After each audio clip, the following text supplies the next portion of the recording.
Another Dooley Noted podcast comes to you from the Coach's Podcast Room at Spurrier's Gridiron Grill in Celebration Point.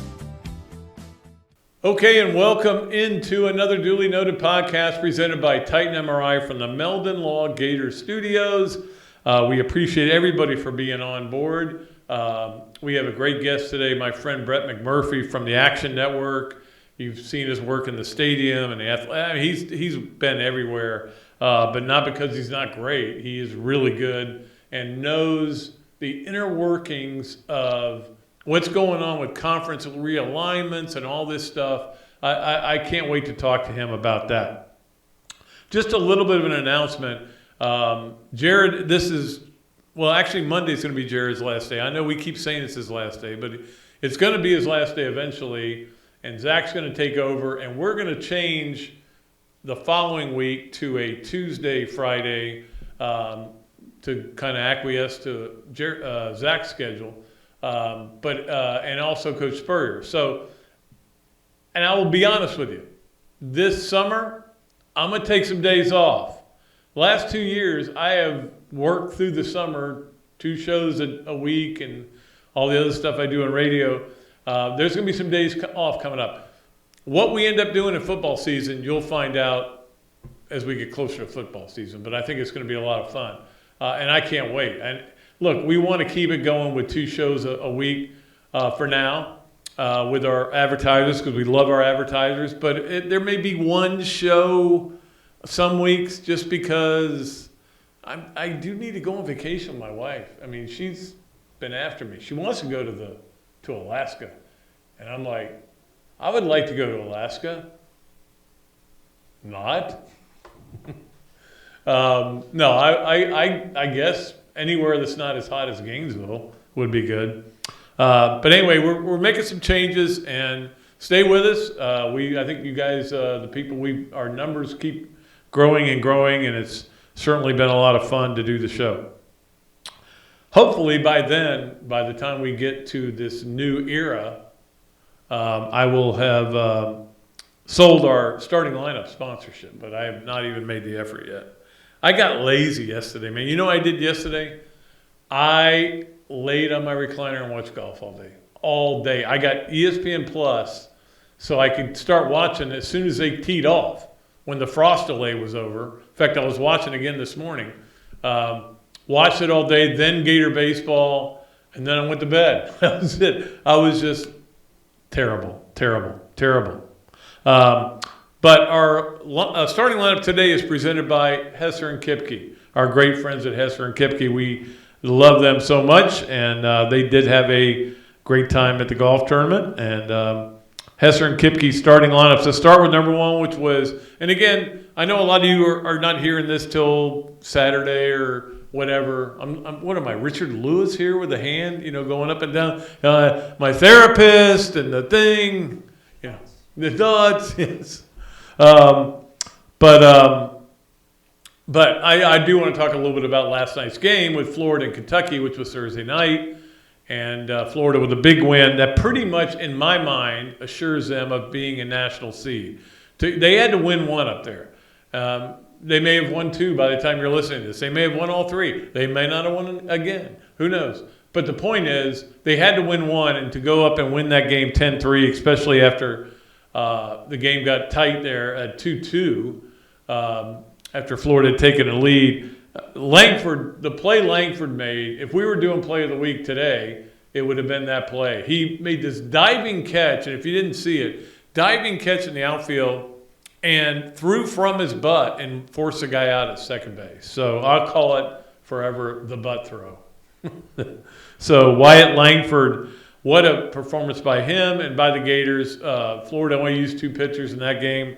We'll see what happens the rest of the week, but I think they're pretty much locked in to being a top 8 seed. Now, you go, well, of course they are, Pat. They were number 3 according to Division I baseball. And now they won another game. And I'm like, yeah, but if they had lost all 3 of these games and then lost a couple in the SEC tournament and went in on the – so you always look at the worst-case scenario. At least I do, because that's the way I am. I'm a pessimist at heart. I'm a pessimistic person. who expects the worst and is thrilled. That's why I enjoy wins so much more than everybody else, because I expect losing. And I should be the opposite of that, because as I recall, I covered Steve Spurrier, Billy Donovan, Urban Meyer. I mean, you expected to win walking to the ballpark. I don't know. I think it goes back to, Ray Graves is a great coach. Won 70 out of 100 games, I think it was. But you expected Florida to find a way to lose the big game. 66, Georgia, for example. 0-10-1. All those things scar you for life. Anyway, I'm getting way off on a tangent. Florida, Kentucky, when that's wrapped up, we'll have a lot more better feeling about where Florida's going to play in the SEC tournament. But I do believe that last night's win, Thursday night's win, wrapped up a top 8 seed for Florida, which means that they potentially can host right to Omaha. That's what you want to do. Doesn't always work out. We all know that. You win. You can win you can lose the first series. Florida hosted last year and lost the first series. Of course, it was a great series and a lot of fun.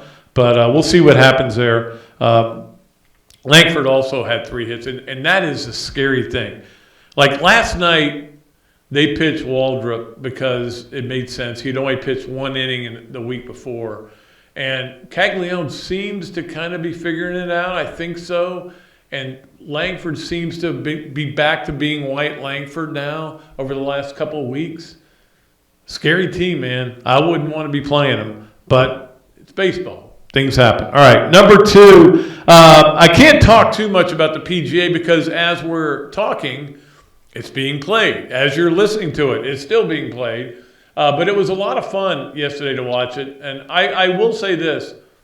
I'm not trying to advertise for ESPN Plus. I have no connection to them whatsoever. But I will say this. ESPN Plus, this is a time of year when you need it. You need it for Gator baseball, Gator softball, and things like the PGA, where you can watch it at 8 o'clock in the morning. And this morning, I get up and I have a lot of work to do, and I'm like, oh, I can turn on the PGA too. And yep, I got it on right away and was able to watch it. So a lot of fun. Why does somebody always call me when I'm doing the show? This was a good spam call too.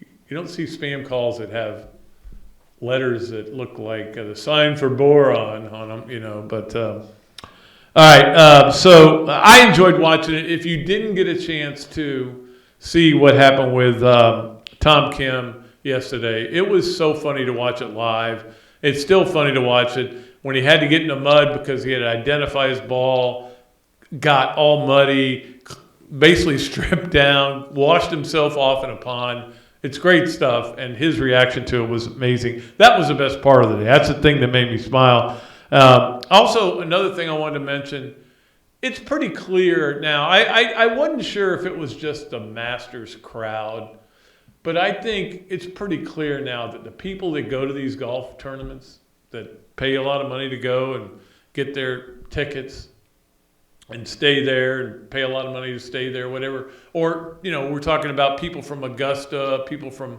Rochester, don't care about the LIV versus the PGA. They don't care about any of that. They're going to cheer for guys they like. That's all they care about. Maybe we all need to take a lesson from it and just say, and me included, I've been very anti-LIV. I don't appreciate that tour. I don't appreciate what it's doing, but the bottom line is the average fan who goes to these events still cheering for Phil, still cheering for Dustin, DJ, still not cheering for guys they've never heard of that are on that, it doesn't feel any different when they get to the majors. So maybe we all kind of need to take that approach. Number 3, let's stay with golf because I was so excited with what happened with Florida golf. They, to be honest with you, to put it bluntly, the first 2 days of the regional pooped the bed. They just couldn't get anything going. J.C. Deacon got him ready to go. He gave him a great inspirational speech. I read about it, and Chris Harry wrote about it at FloridaGators.com. Really go read that there. They shoot 12 under the last day and qualify to go to the finals. And, boy, this team is special. I love this team. Maybe one of my favorite golf teams in Florida. The finals are at Greyhawk in Scottsdale. Now, I've never played there. I've been by it. The only course I played in Scottsdale was where the Phoenix Open is, but I don't think that's Greyhawk, is it? We'll have to look that up. I think that's TPC Phoenix or something. That's the only one I've ever played out there. But Greyhawk, I'm sure, is a great course, and it's great that they made it. I mean, it was nerve-wracking to kind of be looking at the scores and wondering if they were going to make it or not. Number 4 on the Hesser and Kipke starting lineup. Look, don't let this summer, I think I talked about this earlier, but I have to bring it up again because it keeps coming up. Don't let this summer bring you down. Don't bring me down. No, no, no, no. ELO. That's a great song. The negativity just continues to build. And everybody's at some point going to go, hey, here's a good story. Why does Florida suck? Florida used to be so good. Why is it so bad? Well, I could do that. I could also do the angle of how Billy Napier's his plan to build it up. No, we don't want that. No, we just want the plan, why it went downhill. And it did. Look, I've talked about it. We've all written about it, and it's going to. But my point to you is, as Gator fans out there, it's going to continue to be written, and it's going to continue to be negative. It's going to continue to be Florida's over/under is 5.5. How did Florida get to this point? I think we've explained it to you a little bit. We've done it on the radio. We've done it. I know Andy Staples did a big piece on it, which to me was exactly the same stuff we've been talking about. And we love Andy, but I mean, there's no magic bullet here. There is nothing but a number of reasons that have gone, and it's gotten to this point, and now it's going to come up on a slow ascent. Now you want a fast ascent. You want it to go like this, but that's what Will Muschamp did, right? Didn't Will Muschamp? Fast ascent, 11 wins, second year. Jim McElwain, SEC championship game, 2 years in a row, get killed by FSU. Both games scored like 9 points, I think in the 2 games total, and then Dan Mullen. Oh, now we got an offensive coach who can win games and do all this, and you can't recruit. I mean, you don't want that. You would rather have this, but this going that up, and for those of you just listening, you can't see me doing this, but just the slow ascent isn't what you want. Nobody wants that, but sometimes it's what's necessary. You have to do it slowly sometimes. And I can tell you some great stories that I've been hearing lately. Can't get into them. Just I can tell you that no expense is being spared for Florida to be good in football. If they don't get good in football, it's not going to be because of money. It's not going to be because of Jaden Rashada. It's not going to be because the NIL was messed up. And it wasn't messed up. Yeah, it was messed up in the beginning. Now maybe they've got to straighten out. Maybe they don't. Bottom line is they're doing everything they can to make this work. Give them time. But Gator Nation, man, we don't believe in time. We believe in microwaves. Microwaves. You got to have microwaves. All right, finally, number 5 on the Hesser and Kipke starting lineup. You know, I talk about this a lot. I don't really watch the NBA until we get to the playoffs. So all this controversy that was going on about who should be the MVP, I was like, hey, I don't care, okay? And then it became racist and everything, and I'm like, well, people want to make Jokic the MVP because he's white and Embiid is black and all this, and I'm like, I don't watch the Joker play. I never see him play. I don't stay up and watch Denver games. Game 8. I don't watch that. Man, I've been watching this finals, conference final, and he's good. I mean, a lot of you are out there going, "Durr, no crap, Dooley." Yeah. Oh, he's unbelievable. I love watching that guy play. I don't know why I've been kind of oblivious to it. Of course, they won last night, And a lot of people are going to tell you the Lakers are done. Don't believe that. Even though they're down 2-0. Two of the comebacks in the history of being down 2-0 were LeBron James teams, by the way, just so you know. Jamal Murray, 23 in the fourth. Don't want to get into too much detail because by the time you listen to this, again, it could be all over. All right. Does any of this make any sense? What we're going to do, what we're trying to do, what we're going to do? I don't know. Here's what I know I'm going to do. Take a break. And when we come back, Brett McMurphy is going to join us. Can't wait to talk to him. We are going to find out what's going on with these conferences. Right now, I want an answer. Brett, let's go. Here on another Dooley Noted podcast, presented by Titan MRI from the Meldon Law Gator Studios. Hello there, everybody. I'm Pat Dooley, of course, from another Dooley Noted podcast. And this is a great Adam Brewer, and he's just opened up a place here, Adam Brewer to Go. What gave you the idea to do this, to have a to-go place like this? We really like the fast concept, being able to get the barbecue. Now we have this new online ordering. So before it was a call ahead carry out, quick service. We have like a curbside kind of a deal where everything's ready to go for you.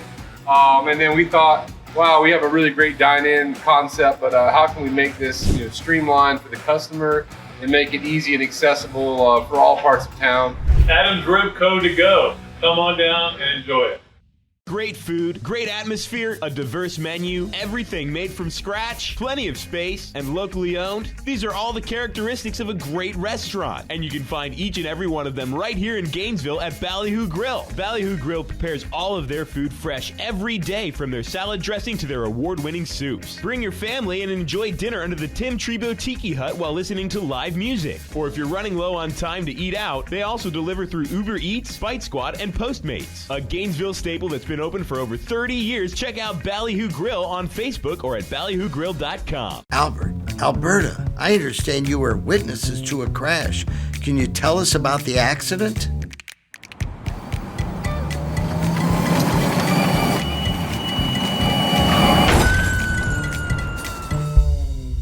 When you're in a crash, it's important to get witness statements immediately after the accident.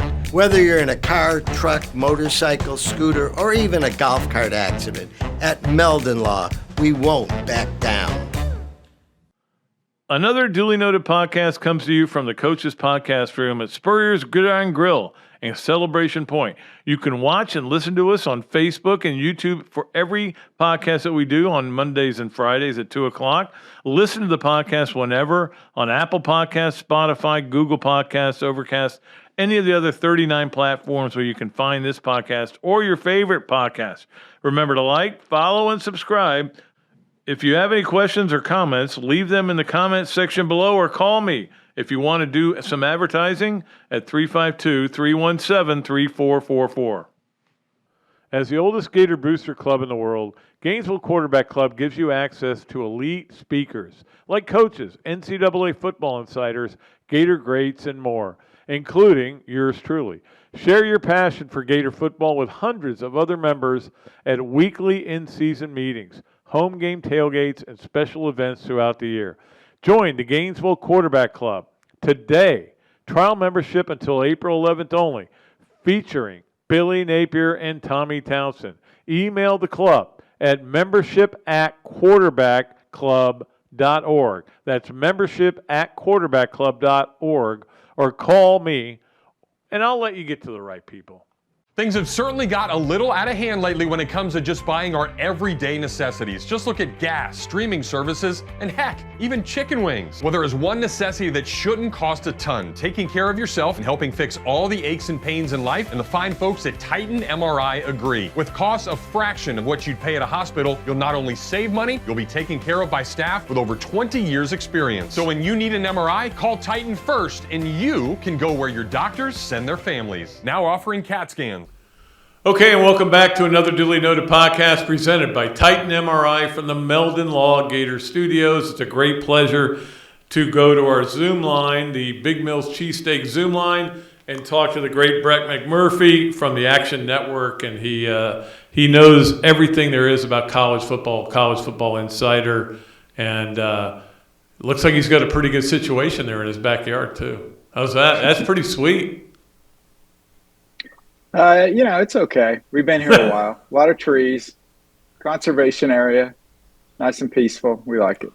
Nothing wrong with that. Hey, let me ask you, the first question I have for you is about the Magnificent Seven and what's going on with the ACC. And for those people that don't know, maybe you can explain a little bit more. But I when the meetings are over, I'm like, I still don't know what's going on there.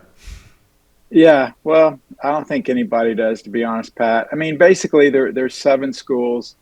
Ross Dellinger of Sports Illustrated reported Monday morning that these 7 schools have been meeting in the past few weeks. They've had discussions, formal and informal, and basically how they could increase their revenue within the ACC on one end of the spectrum, and the other end of the spectrum is possibly break free from the conference and create their own conference.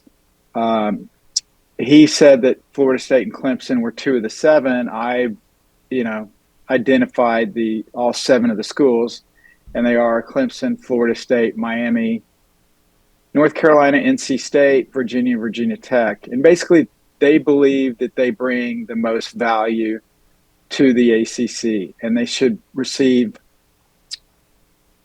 more revenue than the remaining schools because they bring more value to the league. The problem for the ACC is, as you know, and I'm sure your listeners know, the ACC is locked into their TV deal, their grant of rights, until 2036, another 13 years. And they are a distant third right now. And in 5 years, UCF, which will have only been in the Big 12 for 5 years at that point, will be making more money than every school in the ACC. So they can't get more money from ESPN, so they're trying to figure out ways to increase their revenue. One way is unequal revenue distribution, which in theory they're not going to do with the TV money, so everybody's going to make the same amount of TV money. However, how they can do it is through participation incentives. So if you make the college football playoff, bowl games, NCAA tournament, you would receive a majority of that money as opposed to it being shared equally throughout the conference. But look, Pat, that's going to give each team that does do that, which not all of them are going to do that, but it's only going to give them a few $1 million. I think Michael Alford, the Florida State AD, said, maybe 10 million at the most a year for a school that accomplished all those things. And that still is yet to be determined. The presidents have to decide on that. But I've used this analogy a lot. This is short term. This is putting a Band-Aid on a gunshot wound. It's not going to solve anything. You're still going to have teams that are not happy. It's the same thing that the Big 12 went through when Texas had unequal revenue sharing. They had the Longhorn Network. They had all that extra money. Right. And guess what? The SEC came calling and they left. I think the same thing happens with the ACC schools. They would love to get out. They would love to join the SEC or the Big Ten. And I think a lot of those schools would have the opportunity. The difference between them and every other conference realignment we've seen in the past 20 years, no other teams were locked into a 13-year grant of rights, which a lot of people think are ironclad. Lawyers obviously think they can get out of anything. You can negotiate your way out of anything. However, this one appears to be different, and until somebody challenges it or somebody tries to climb over the wall and see how many bullets they're going to take, we don't know if anyone can get out before 2036 or not. But, I mean, they can't get out of the contract. I don't see any way out, but can they get out of the league? What does that cost you to just bolt on the league and say we're going to join the Big Ten? Well, you would have to get out of the grant of rights to join another league. So if not, then all your TV money would stay with the ACC. So why would the Big Ten add a school? They would, yeah. Like we'll say a Florida State or a Miami or a Clemson or North Carolina, if they don't bring any revenue? All the revenue stays with the ACC, so that's not going to work. One way that could happen, which again I think is one of the more radical or dramatic solutions, is if they have enough schools, and I've seen different numbers on this, so I'm not exactly sure if they need. And I guess Notre Dame's tricky here because they're not a football member; they're a member in everything but football. So I'd seen that they may need 10 out of 15 members to basically say that, hey, we're out of here, and then you could dissolve the grant of rights. Would 10 of the 15 do that?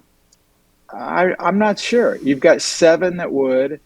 I mean, Notre Dame can go wherever they want, so they don't even need to be involved in this mess. Right. But if you're on the back end, if you're team 8, 9, or 10, and you do this, you may not have a home when all the dust is settled. If you're Florida State, if you're Miami, if you're North Carolina, Pat, I don't know if you agree with me. I think North Carolina would be the most attractive of all those 7 schools if you're talking about who the Big Ten and the SEC would want. It definitely would be for the SEC, yeah. There's no question about it. The SEC doesn't want to add Florida State or Miami. No. They've got Florida. They don't need Florida State, Miami. However, if I could give Greg Sankey some truth serum and say, okay, I know you want to stay at 16. You love 16. You don't want Florida State, Miami. That doesn't do anything for you. However, what if you knew the Big Ten was going to take Florida State and Miami?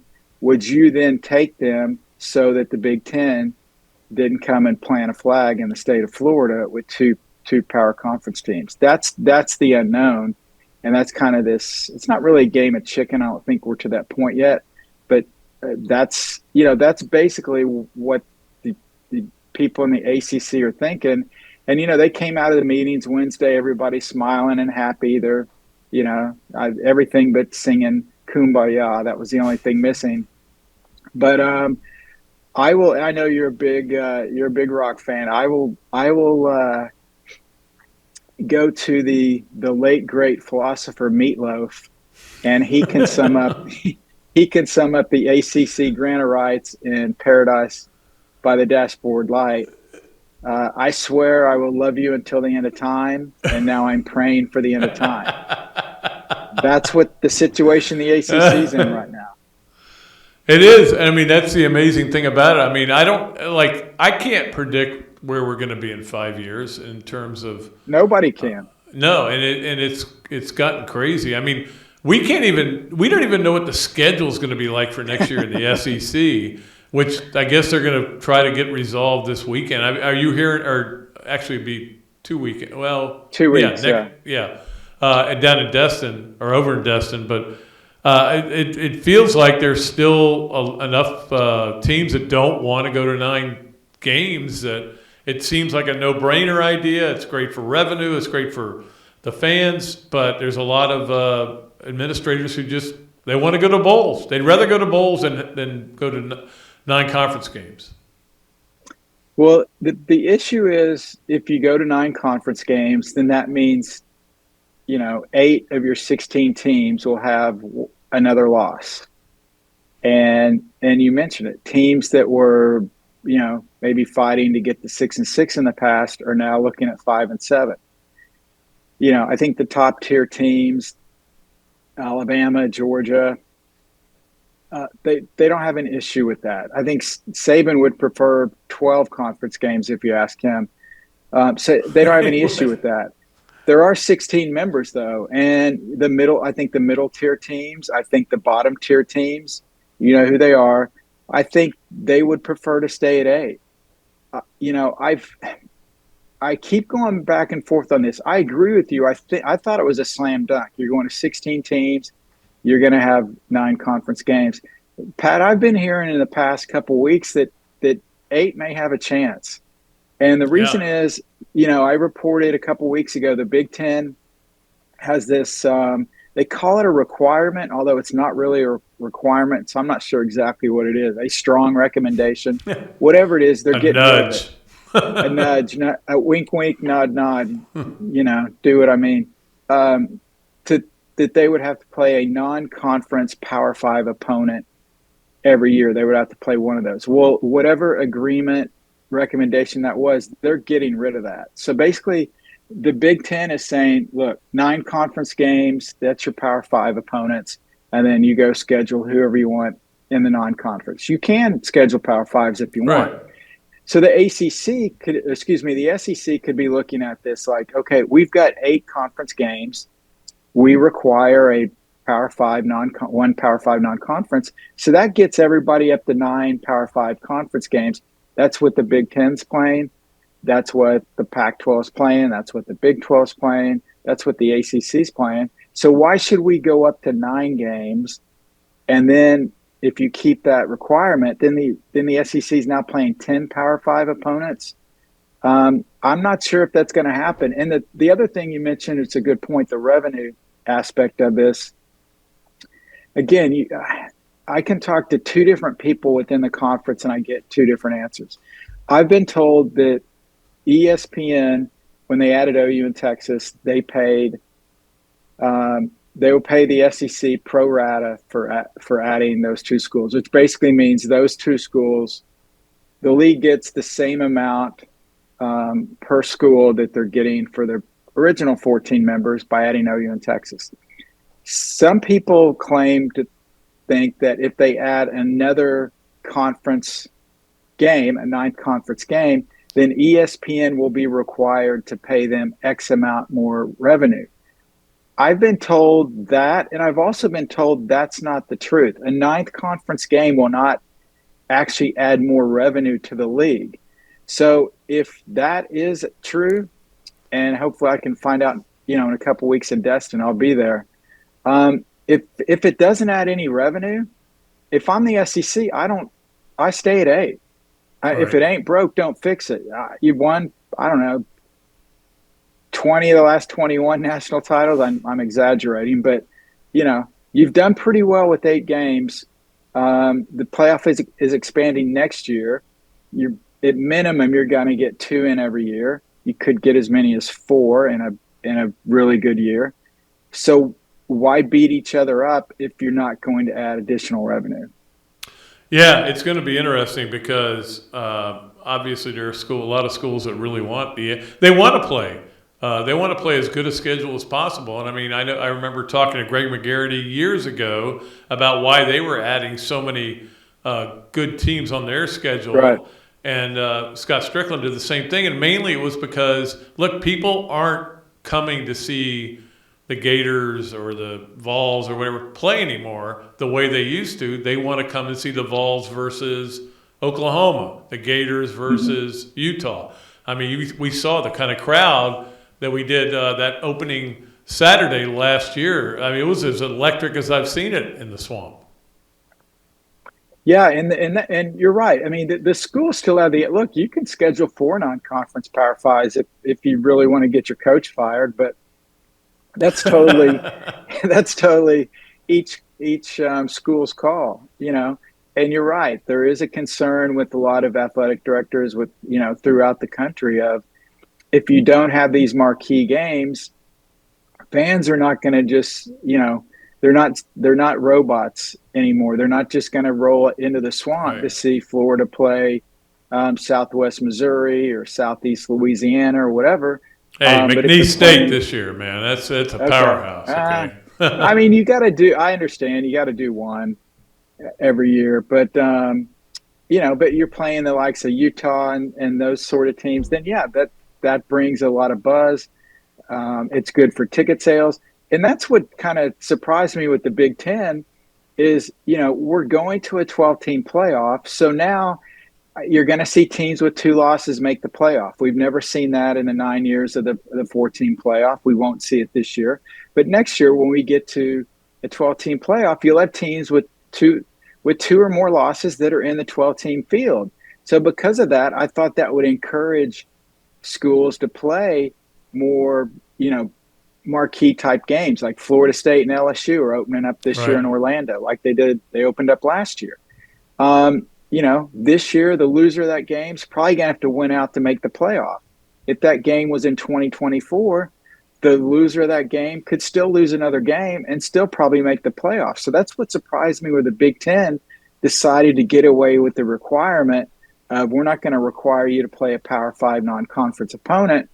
I think it's more to help the bottom tier of the league. Right. I think they figure the top tier of their league will do that. But with that being said, Ohio State released their 2024 schedule, non-conference schedule the other day. No Power Fives. And Michigan recently dropped Washington to pick up a MAC team. So I don't know. Maybe they're looking at it that they'd rather not take a chance in the non-conference and just get through Big Ten play and get their 3 wins in the non-conference slate and see where that takes them. Yeah, they'd rather have like a lot of 11-1 teams, and yeah. But again, that's going to come up to the committee. It's going to be hard. Quickly, I did want to ask you about the Pac-12 going to this in-game stuff. It's almost they're going XFL, USFL style. Actually, PGA Tour style. They're talking to guys walking up the fairway now. Is this like a last gasp effort to save that conference? Do you think it's going to have any impact or not? I don't think it's going to have any impact. I mean, it's cool if you're a Pac-12 fan. You get to see more inside. People love that stuff. You see NBA games. They're interviewing the coach, between quarters. I remember, you remember that Bobby Bowden being interviewed on the sideline. I mean, that's nothing new. But I think they're just trying to, be more creative, get people not to turn the channel, give them something they can't get somewhere else. But then again, at some point, I think everybody to some extent is going to be doing something similar to this. As far as how it impacts the league overall, I mean, look, Pat, here we are, the middle of May. I think by July 1st, one of two things will have happened. Either the Pac-12 will have announced their new media rights deal, which they still haven't. We're going on, 10 months, 9 months, 10 months, still nothing yet. And 3 months after the Pac-12 put out a statement that said it would be coming soon. But anyway, I regress. So by July 1st, I think one of two things. Either the Pac-12 has its new media rights deal, or I believe some teams may leave the Pac-12 for the Big 12. Wow, that's going to be interesting. I think they're fed up. But we'll see. I think July 1st is a good target date. We'll see what happens. Yeah, it'll give us something to talk about. It is time for us to play Yes, No, Where, Maybe, brought to you by Big Mills Cheesesteak. Brett McMurphy will answer these 3 questions. Yes, no, where, maybe. Number 1. Never Brett? convicted. Second question. That's right. Convicted? No. Never convicted. All right. All 3 of the big 3 in this state make bowl games this year. No. No. Are you dissing the Gators right away, or? I'm not dissing them. I'm just predicting they're not going to get to 6. I've hard. got Florida State. I'm projecting Florida State to the playoff, so that guarantees they'll go 4-8. Miami will get to 7, maybe 8 wins. Okay, I can't disagree with you on anything you said, but unfortunately, number 2, Georgia loses a football game this year. No, because this year ends December 31st. They'll go undefeated. They'll win the SEC. Whether they win in the playoff or not is another question. But I have Georgia going to the playoff. I actually think they'll win it again.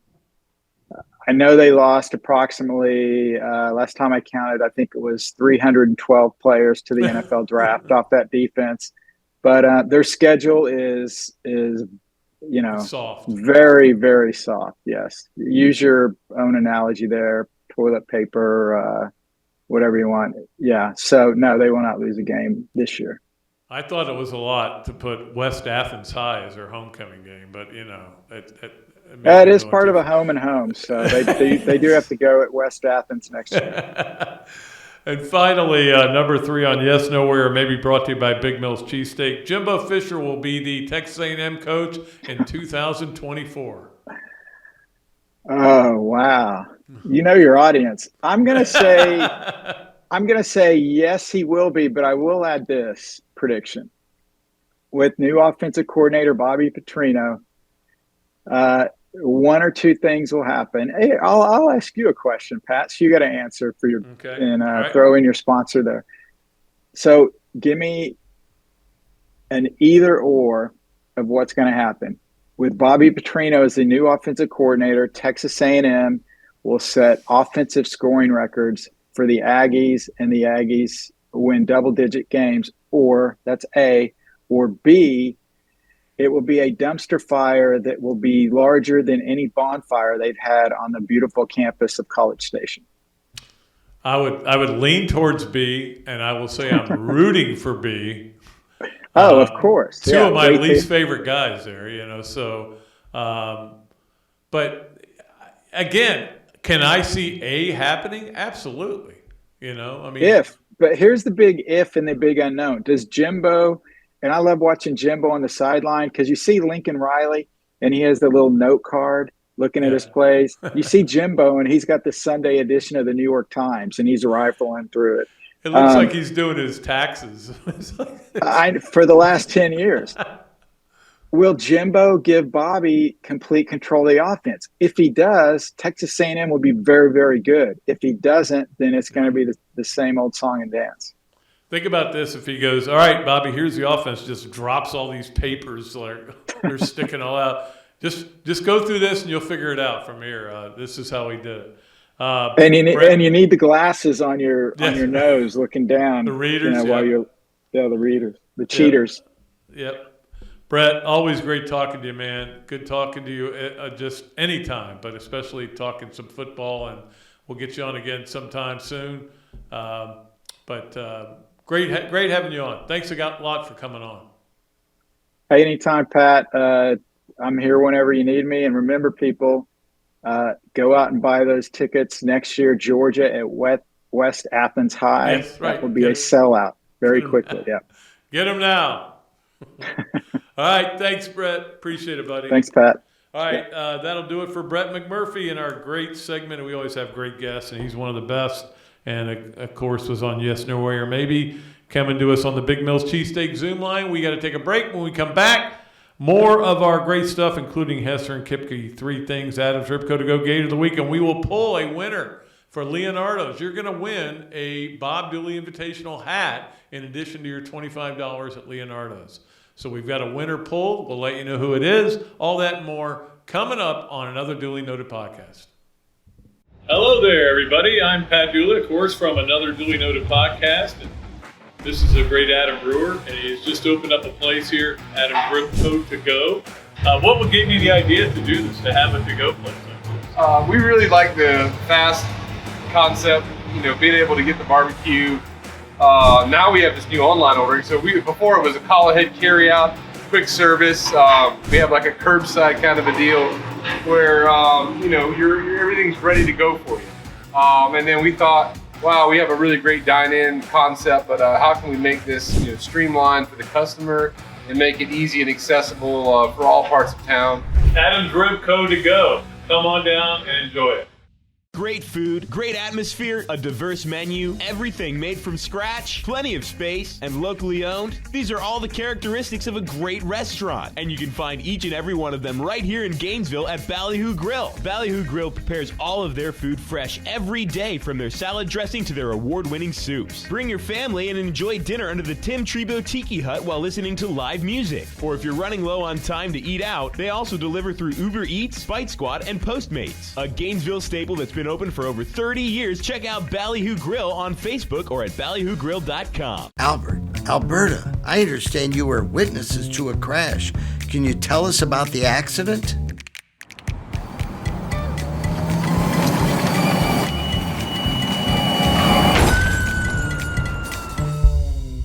When you're in a crash, it's important to get witness statements immediately after the accident. Whether you're in a car, truck, motorcycle, scooter, or even a golf cart accident, at Meldon Law, we won't back down. As the oldest Gator booster club in the world, Gainesville Quarterback Club gives you access to elite speakers like coaches, NCAA football insiders, Gator greats, and more, including yours truly. Share your passion for Gator football with hundreds of other members at weekly in-season meetings, home game tailgates, and special events throughout the year. Join the Gainesville Quarterback Club today. Trial membership until April 11th only, featuring Billy Napier and Tommy Townsend. Email the club at membership@quarterbackclub.org. That's membership@quarterbackclub.org, or call me, and I'll let you get to the right people. Things have certainly got a little out of hand lately when it comes to just buying our everyday necessities. Just look at gas, streaming services, and heck, even chicken wings. Well, there is one necessity that shouldn't cost a ton: taking care of yourself and helping fix all the aches and pains in life, and the fine folks at Titan MRI agree. With costs a fraction of what you'd pay at a hospital, you'll not only save money, you'll be taken care of by staff with over 20 years experience. So when you need an MRI, call Titan first, and you can go where your doctors send their families. Now offering CAT scans. Okay, and welcome back to another duly noted podcast presented by Titan MRI from the Meldon Law Gator Studios. And we appreciate all of our great sponsors. Thanks to Brett for being on. Coach Spurrier will join us Monday. I think I'm so confused by what we're about to do. We're about to change some things up, but I think he's going to be here Monday. And then I think Friday's show will have Travis Ryer, who covers Alabama, knows Alabama really well. We're going to talk to a lot of guys over the summer about what they think about their teams. Let's get to our Hesser and Kipke three things. As you know, Hesser and Kipke is a Gainesville law firm specializing in the area of workers' compensation and family law. Ken and Jennifer take great pride in their one-to-one focus on each and every client they represent. Ken is board certified in workers' compensation law by the Florida Bar, while Jennifer possesses extensive jury trial experience with a nearly 20-year background as a prosecutor. Don't believe me? Well, check out their more than 55 five-star Google reviews, or better yet, give them a call at 352-339-9920. Hesser and Kipke. Good friends, they are. Number one, I was thinking about this yesterday. The PGA kind of snuck up on me, but I was like, they never need to move it again. This is when it needs to be. I know this is only the 8th one that's been played in May. And they tried this experiment with the players, moving the players back to March, and then so we go players, Masters, PGA, and that didn't really work. So they moved the PGA or the players to May, and then they moved the players back to March. The players is not a factor here. The players is a great tournament. It's the 5th biggest tournament. It is, but keep the majors the way it is. The way they are, but also you had this opportunity where it was 33 degrees yesterday. You had weather coming into it. I love that. It's right where it needs to be. You know what? In the old days, and I'm talking about old days, the PGA would happen and nobody would pay attention to it. It was the last major of the year, and it was in August and sometimes almost September, I think, and nobody cared. It just was, the big ones had been played. This is perfect. It's perfect where it is. Leave it. Don't touch it. Don't mess with it again. Please don't do that. All right. Number 2 on Hesser and Kipke, three things. I did not watch any hockey. I'm not interested in these teams that are left. But it is, if you're a Panthers fan, it certainly was exciting last night. 4 overtime win. That's amazing. It's amazing what the Panthers are doing. I will give them. I still love great stories. Doesn't matter whether I'm a big fan of the sport. Doesn't matter if I'm a big fan of the team. I still love great stories, and what they're doing is pretty amazing. That's their 4th overtime win, I think, in the playoffs. So but 4 overtimes, man. That game, I guess, just wouldn't end. Luckily, the Gator baseball game got over, and I could go to bed. But I did go to bed. I did not watch the end of the Lakers game. I wish I had watched it all. I watched as much as I could and then had to go to sleep. And finally, number 3 on Hesser and Kipke, three things. The field is down to 7 for the Preakness. And, yeah, the Derby winner's in it. If he or she, I don't know. Mage, is it a he or she? I don't know. But if that horse wins, then the next one is a big deal still, the Belmont, right? If it doesn't, it's like the most meaningless race in the world, unless you're really into horse racing. But this one's down to 7. They scratched the horse to finish 2nd in the Derby, and it's just part of the problem. They have to scratch horses because they've got a problem. And the problem is they've had all these horses that have died, and so when any horse has any problem, they're scratching them. Now, again, that was, I think, the deal with Forte more than anything last week or 2 weeks ago. But field of 7, not going to make me flip over my TV. There's too much going on this weekend. And we'll get to that right now because we'll talk about the Ben Eige Odell Realty games of the weekend. Certainly, there are a lot of great games. What a great weekend this is going to be. But the house of the weekend is a newer craftsman-style bungalow in Black Mountain, North Carolina, walking distance to Black Mountain's vibrant downtown and only minutes from Asheville. 3-bedroom house listed at $489,000 with the opportunity to also buy the furnishings to make it truly turnkey. Ben recommends adding a hot tub to enjoy while listening to the creek running alongside the house. Man, let's go do that, okay? To find out more, reach out to Ben Eige at Odell Realty by visiting beneige.com/gators, Ben Eige Realty. Or Odell Realty and Ben Eige. The games of the weekend, baseball, again, if you're listening to this on Sunday, the baseball's over. But tonight they play at 6:30, again on the Plus. Tomorrow at 2, again on the Plus.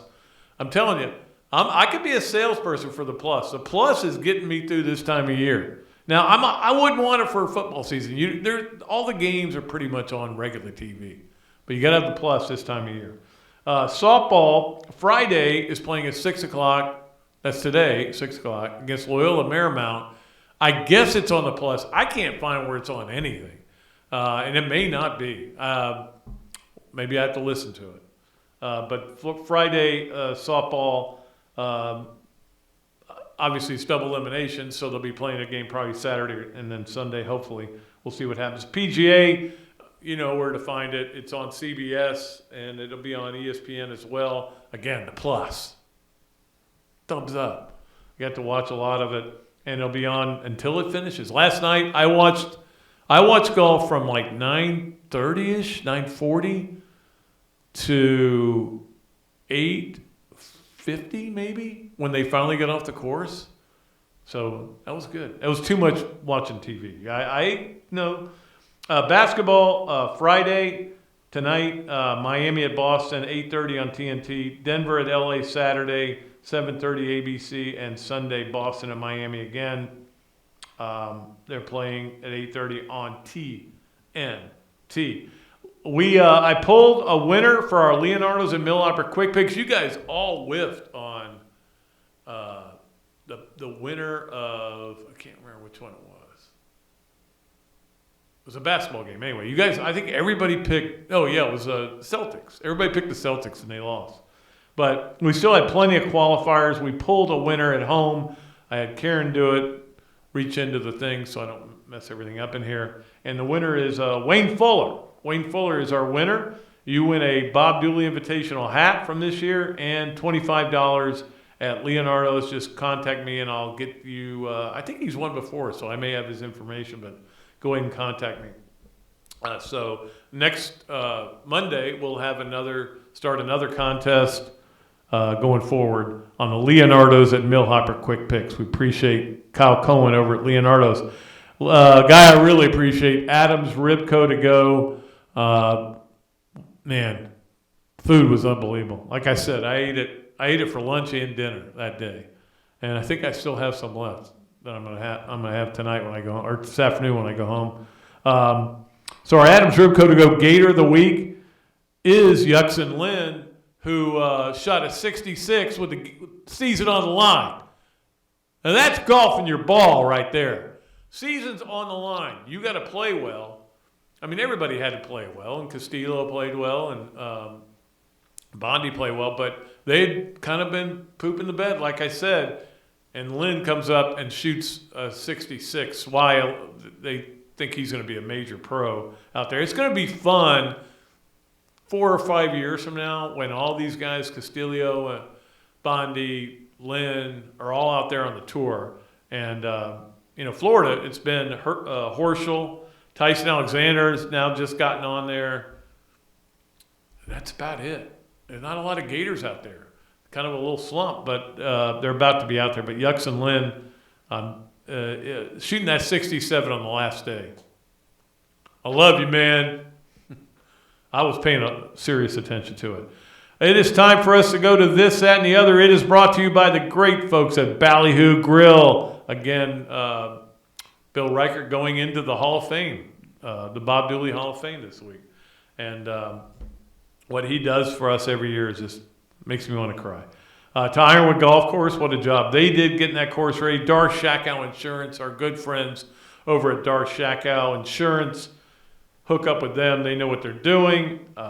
This, that, and the other. This is, we've been talking a lot for some reason about the Florida-Georgia game when it was in Athens. And it's come up, I think, because there's been talk about when the Jaguars redo their field, probably 3 years away maybe, that Florida-Georgia could be played there and everything. So there's been a lot of talk about that. And I was telling this story the other night about it, and how the best part about it was that part of it. Not only did Florida win 52-17, I think, but the Braves won the World Series. And so I was kind of telling this story, and Coach Spurrier was there, and he goes, "That's not the best story." So the other is the coach said, as they're leaving to go to the airport to catch the plane, they're going around the I-75. What is it called when you go around it? Whatever it's called. To get to the airport, you can see the stadium there, and the World Series is going on, and the bus broke down. So they literally just sat there and they had to wait for the second bus to come pick them up. But they just sat there and were watching this incredible light show that was going on, and the Braves were about to win the World Series. It was pretty incredible. He was telling the story. It was hilarious. Anyway, that was the other. Always a new story from him. You never know where they're gonna come from.